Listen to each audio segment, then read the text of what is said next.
So sometimes in meditation, I have the sensation that I'm going to die. Same when I'm falling asleep.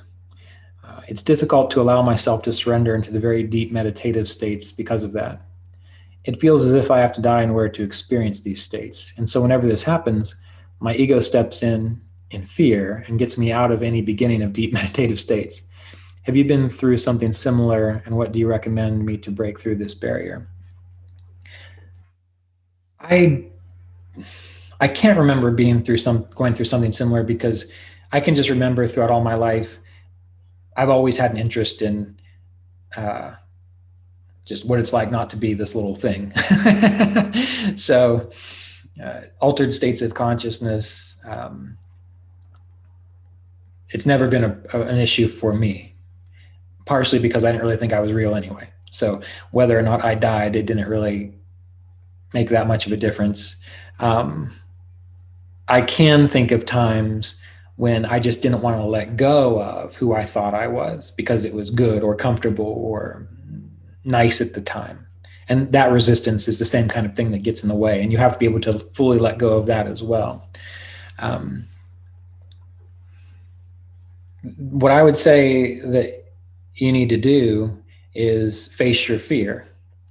And when you start to recognize this fear arising, just say, tough.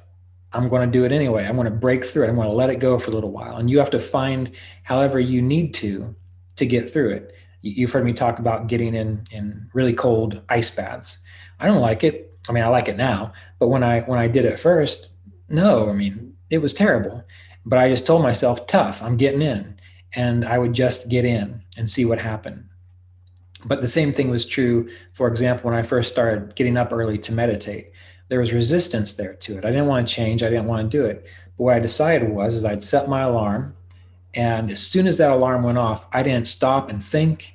I didn't argue with myself. I just made the commitment the night before that as soon as that alarm goes off, I'm throwing my feet out of bed and I'm getting up and I'm turning the alarm off, walking straight over to my meditation seat and start meditating. That completely neutralized any of the negative self-talk that got in the way, where the ego's, whininess. And then in time, doing that enough, I realized I don't have to listen to it anyway. So what I would say is in this kind of situation, just first of all, be conscious of the fact that you have that fear. And because we're having this discussion, and you know anyway, that it's something you have to break through. And many people have done it and they're okay. Even if you go into a deep meditative state and leave yourself behind, you're going to come back. And if you don't, well, that's great. So what this is just acknowledging what the ego is doing and just saying, tough ego, I don't care.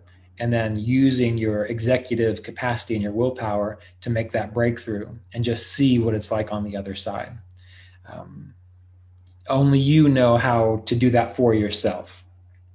For me, it's just a decision. If there's something that I see, but it's also life experience too, because in my own life, I've seen things that I've been afraid of, things which I didn't want to do. And when I forced myself to do it and I made it through, I was like, oh, well, that wasn't so bad. So then the next time it happened in a different situation, I'm like, well, I survived this, so I'm going to try it again. Until eventually, as experience built upon itself, when it came to making a choice that was related to fear, I had enough experience to recognize that fear is like walking out in the rain and you don't want to get wet and you think something's going to happen to you. The more you walk out in the rain and recognize it's just rain, it doesn't bother you anymore. So consider this and work with it. And if you need a little more assistance in a month or two, we can chat about it then.